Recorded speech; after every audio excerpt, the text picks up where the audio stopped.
we're starting now. We're starting now, okay. Once again, I've not written anything. I may write something someday, but that's not today. The reason, again, something that I've never... That'll be the day. That'll be the day. That's going to be the title of our next one. It will be the day. It will be the day. I might even sing it. Yeah. I'm going to read a selection or two by a book that I came into my shop this past week. A little tiny book by some guy named T.S. Eliot. Really? You may have heard of T.S. Eliot. I have, yeah. This is the Old Possum's Book of Practical Cats, which are all poems about cats, as you might imagine. I've never read any of this stuff, and I'm going to read one or two of these things. They're pretty short, at least the ones I can pronounce. He's got very funny names in all these things. The first one in the book, and by the way, this originally was written in 1939, and then it was recopyrighted by, I guess one of his kids in 1967.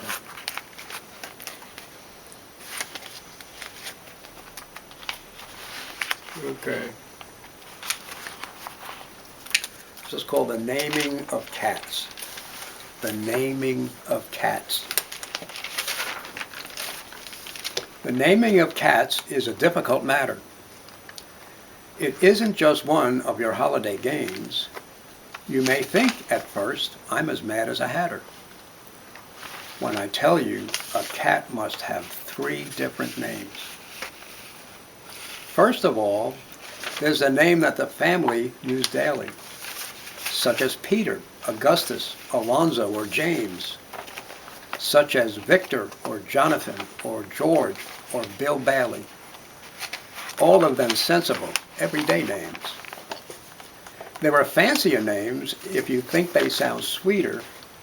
For some of the gentlemen, some of the dames, such as Plato, Admetus, Electra, Demeter, but all of them sensible, everyday names. But I tell you, a cat needs a name that's particular, a name that's peculiar and more dignified.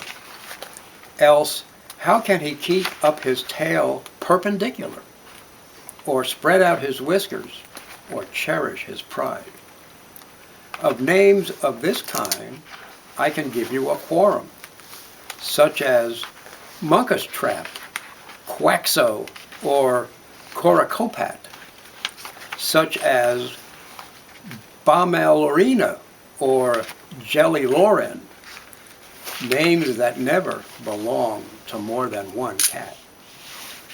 But above and beyond, there's still one name left over, and that is the name that you never will guess, the name that no human research can discover, but the cat himself knows and will never confess. When you notice a cat in profound meditation, the reason I tell you is always the same. His mind is engaged in rapt contemplation of the thought, of the thought, of the thought of his name. His ineffable, effable, ineffable, deep and inscrutable, singular name. And there's a picture of the cat. Wow. T.S. Eliot. T.S. Eliot. Someone who has achieved a real measure of fame. Yes. This is the old Gumby cat. Gumbie, Gumby. I have a Gumby cat in mind. Her name is Jenny Annie Dots. Her coat is of the tabby kind, with tiger stripes and leopard spots. All day she sits upon the stair, or on the steps, or on the mat. She sits and sits and sits and sits. And that's what makes a Gumby cat. But when the day's hustle and bustle is done, then the Gumby cat's work is but hardly begun. And when all the family's in bed and asleep, She slips down the stairs to the basement to creep. She is deeply concerned with the ways of the mice. Their behavior is not good and their manners are not nice. So when she has got them lined up on the matting, she teaches them music, crocheting, and tatting. I have a Gumble cat in mind. Her name is Jenny Annie Dots. Her equal would be hard to find. She likes the warm and sunny spots. All day she sits behind the hearth or in the sun or on my hat. She sits and sits and sits and sits, and that's what makes a Gumby cat. But when the day's hustle and bustle is done, then the Gumby cat's work is but hardly begun, and she finds that the mice will not ever keep quiet. She is sure it is due to irregular diet. And believing that nothing is done without trying, she sets straight to work with her baking and frying.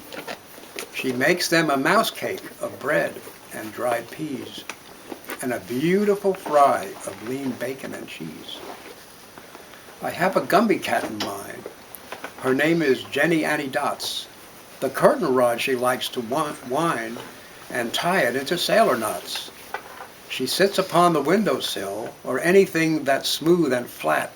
She sits and sits and sits and sits, and that's what makes a Gumby cat. But when the day's hustle and bustle is done, then the Gumby cat's work is but hardly begun. She thinks that the cockroaches just need employment to prevent them from idle and wanton destroyment. She's so formed from that lot of disorderly louts, a troop of well-disciplined, helpful Boy Scouts. What a purpose in life and a good deed to do. And she's even created a Beatles tattoo. So for old Gumby cats, let us now give 3 cheers, on whom well-ordered households depend, it appears. That's the Gumby cat. That poem dates back to 1939 or? Well, 37 is when it's and 39 is when it's copyrighted, so I'm sure it was written well. Well, you know, the term Gumby, you know, there was a character sometime in recent years, much more recent than that. Oh, that wooden thing. Yeah. I remember. I wonder if that was named after this. After this? I don't know. Or what? The name Gumby is capitalized, so it's cat. So it could have been the name of a type of cat back then. I don't know. Yeah.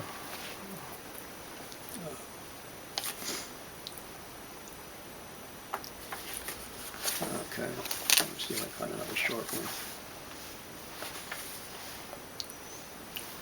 All right, I'll do one more, and then we'll let Doc do his German poetry.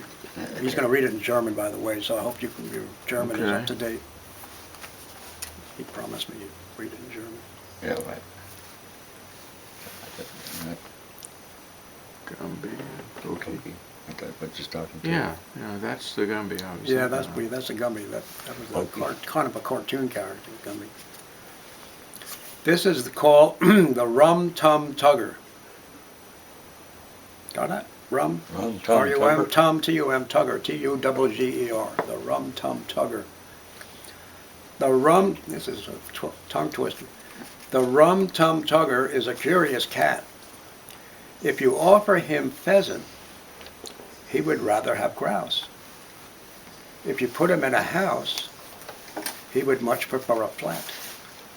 If you put him in a flat, then he'd rather have a house. If you set him on a mouse, then he only wants a rat. If you set him on a rat, then he'd rather chase a mouse. Yes, the Rum Tum Tugger is a curious cat, and there isn't any call for me to shout it, for he will do as he do, and there's no doing anything about it. The Rum Tugger is a terrible bore. When you let him in, then he wants to be out. He's always on the wrong side of every door. And as soon as he's at home, then he'd like to get about. He likes to lie in the bureau drawer, but he makes such a fuss if he can't get out. Yes, the rum-tug-tugger is a curious cat, and it isn't any use for you to doubt it, for he will do as he do, and there's no doing anything about it. The rum-tug-tugger is a curious beast. His disobliging ways are a matter of habit. If you offer him a fish, then he always wants a feast. When there isn't any fish, then he won't eat rabbit. If you offer him cream, then he sniffs and sneers, for he only likes what he finds for himself.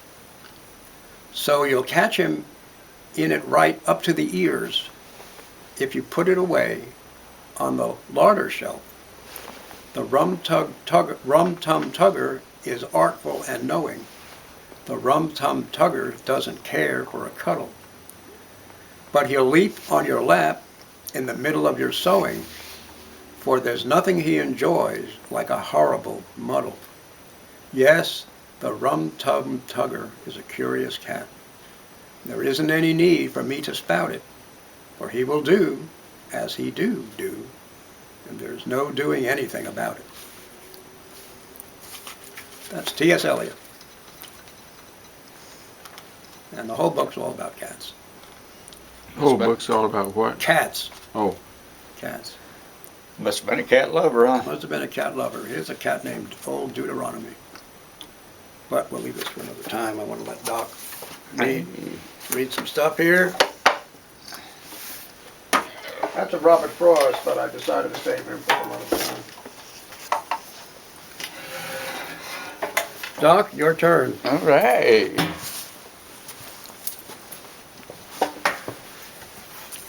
I come across an interesting book when I was moving stuff out of the bookshelf looking for a particular song book. Uh-huh. I have no idea where I picked this up at. Introduction to German Poetry. Oh, this is like his book here, a dual language book. Wow. Dual language. And I believe it was copyrighted originally in 1959 and the second time in 1987. Okay. So it's nothing real You're old. comparing this to which book of mine? No, never mind. Never mind. I was looking through trying to find some. I have one that's not real long, and then I got a couple real short ones, so I'd like to share it with you. Gonna do this in English or German? I'm gonna, I better stay with English. Song of the Spirits Over the Waters. This is written by Johann Wolfgang von Goethe. Okay, this has got different writers and all this in here. So I assume that somebody on the American side transferred things around here. Mm-hmm. Man's soul equals the water. From heaven it comes, to heaven it rises, and downward again.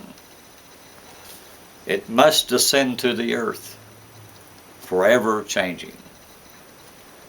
When there are streams from the high, steep wall of the rock, the pure jet of water, thus it foams in lovely sprays, in waves of clouds to the smooth rock, and gracefully received, it floats, unveiling, murmuring softly down to the deep. Where cliffs rise in the face of downpour, it foams out of temper, step upon step, down to the bias. In the shallow bed, it creeps down the meadowy valley and into the smooth lake. Their countenance feast all heavenly bodies.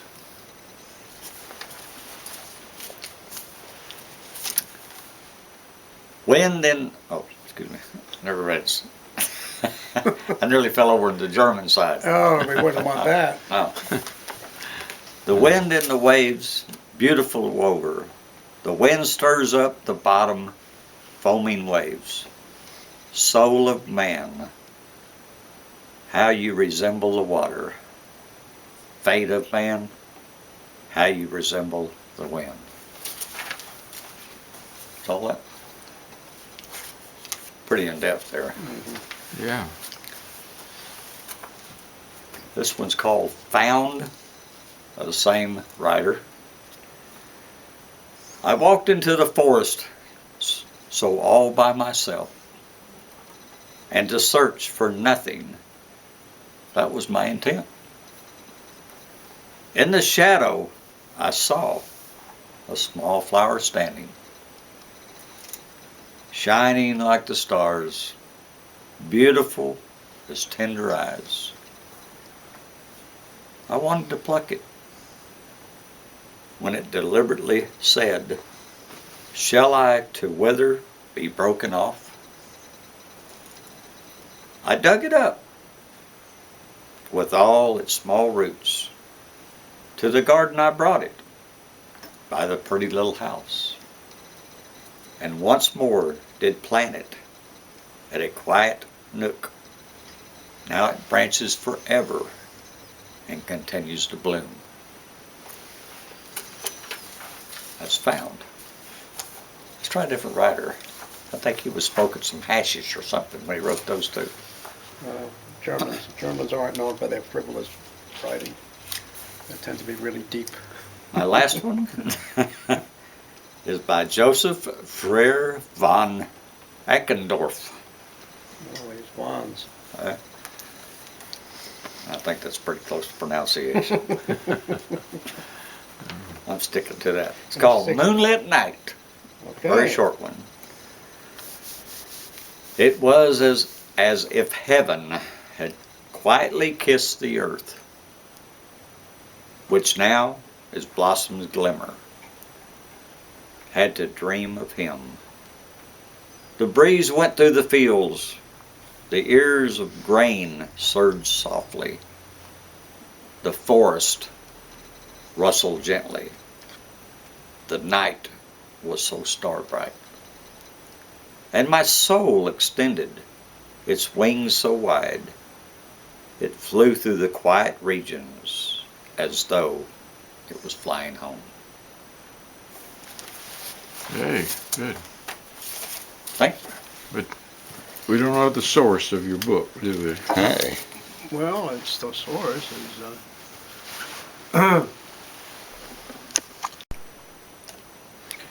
Make sure, Johann Wolfman. Doc, that my head's not cut off on this. Okay.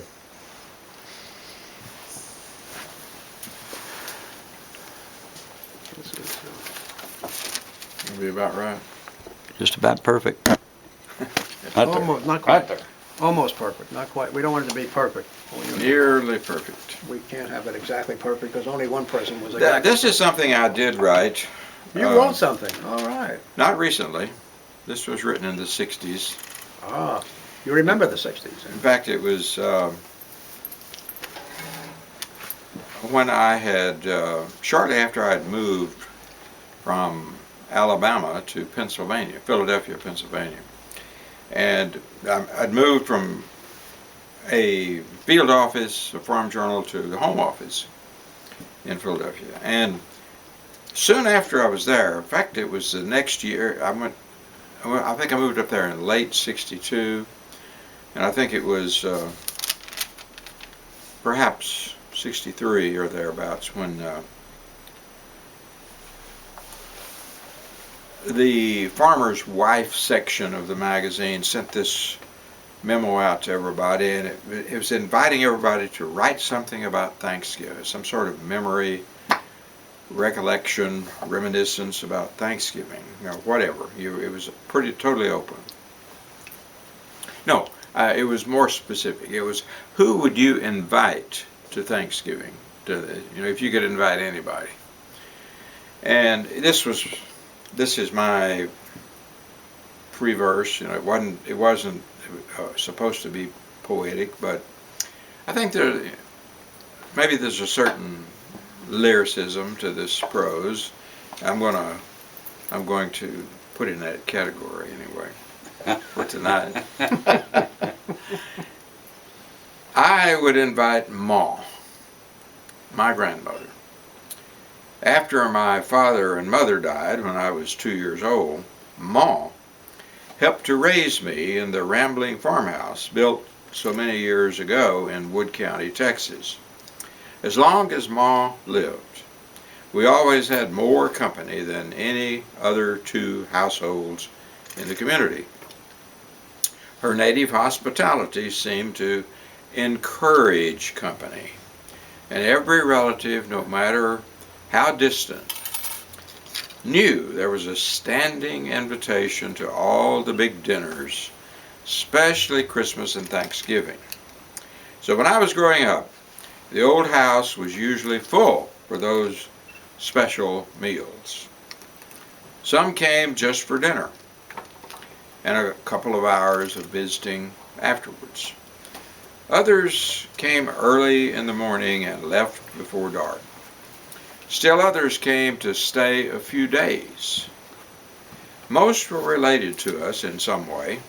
Others were just Ma's guests. They were all welcome, and Ma let them know it. She was not a hostess, nor a particularly good organizer, but she liked people. I never heard her run down on anyone.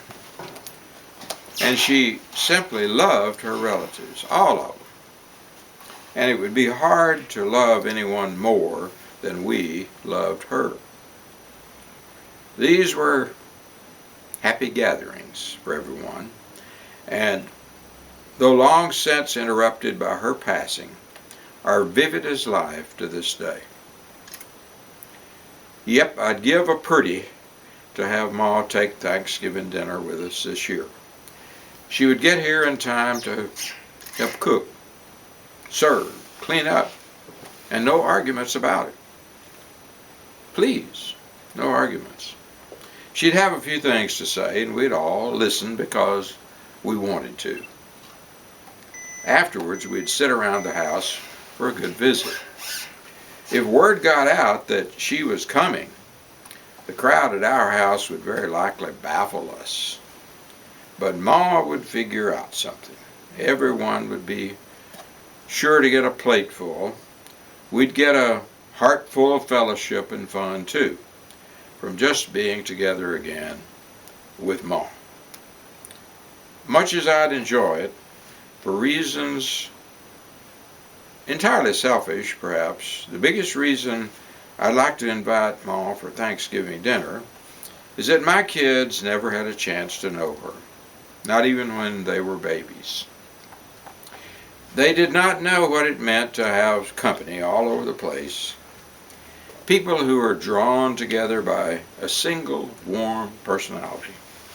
It'd do my young'uns good to know her.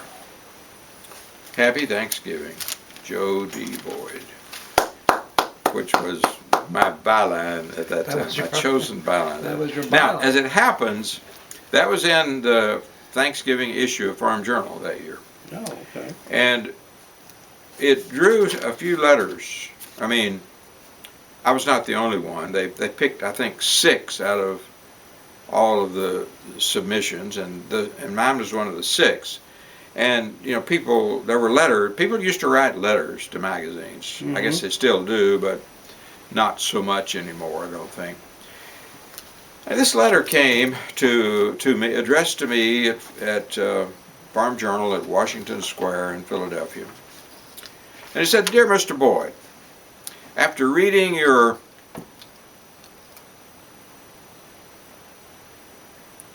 I never quite made this word out.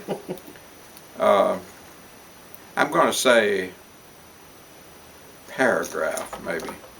I'd invite Ma, my grandmother. It was so vivid and natural and tone to quote Ma as often rather than all the time. My nephew always called his grandma Ma, and always to this day he calls her Ma. After 17 years at rest, she is still remembered as Ma. He has some number of boys and 2 girls, all small, 8, 5, and 3, and what a blessing if Ma could be present to see these young grandchildren. So it is with you as with my nephew. He was raised by Ma's loving care and Ma's loving hands. He was as dear to him as he was to her. I have seen our stool at the kitchen table, and I watch him go home from school as far as she could see and remark, "My baby." What I'd give until Monday. I know she loved him with all her heart, and her aging,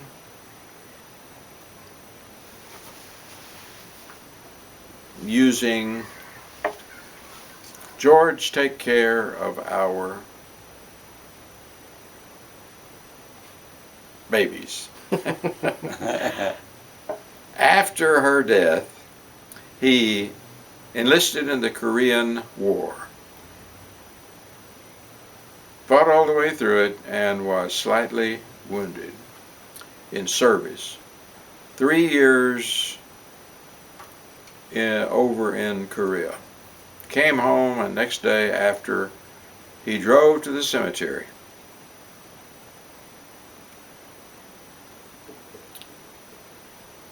The cemetery where Ma was buried. Stopped at the grave. Took from the car a bouquet of artificial flowers he had purchased at the dime store.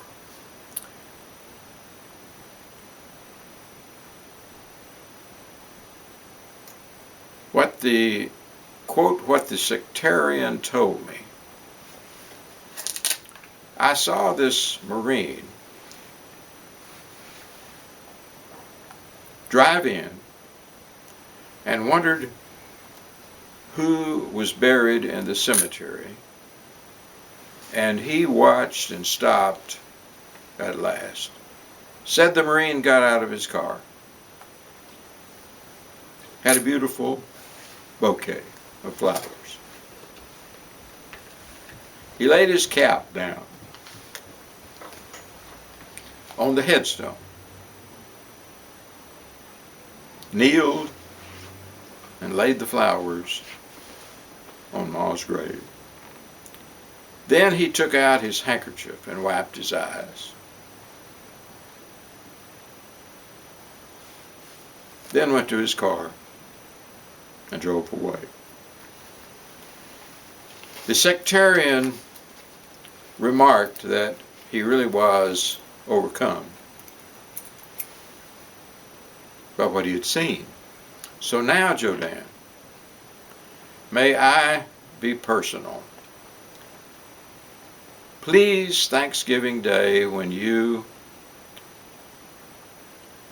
and family are assembled around your family table, please offer prayer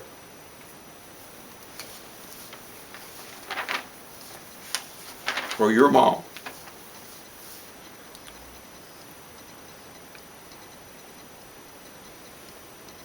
And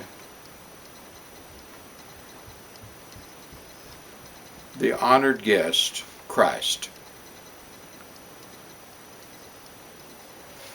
I myself, Jodan, was raised by my good grandmother for 13 years. Whenever I go back to Missouri, I always go out to her grave. May you and family have a joyous Thanksgiving.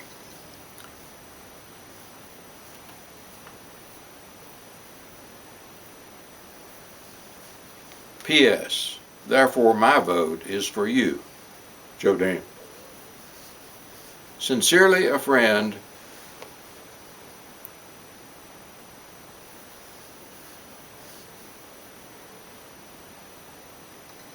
George L. Friggins, Norway, Kansas, 66961. That was dated Norway, Kansas, yeah. October 1963. You know, that was one time when I wrote something that I got a reply that I thought was better than what I'd written. Anyway, it was nice. And I haven't looked at that since 1963, so that's why I was having such trouble reading it. We conclude with our one paragraph, and this paragraph ends chapter 1. Hey! Of How to Read a Poem by Edward Hirsch, subtitled And Fall in Love with Poetry. The shock, the swoon, the bliss. That's the subtitle just over this last paragraph in chapter 1. I take the poet as a maker who sends out a formal enticement, a provocation, a challenge I'm encountered by a work of art. For me, that encounter is active, inquisitive, relentless, disturbing, exuberant, daring, beholden. Poets speak of the shock, the swoon, and the bliss of writing. But why not also speak of the shock, the swoon, and the bliss of reading? Ta-da! Next month we go to chapter Chapter 2. 2, all right. All right. We're having a races, some kind of race going on out. That's bad. I hear them, but the battery went. Oh, Your battery is crying. I only have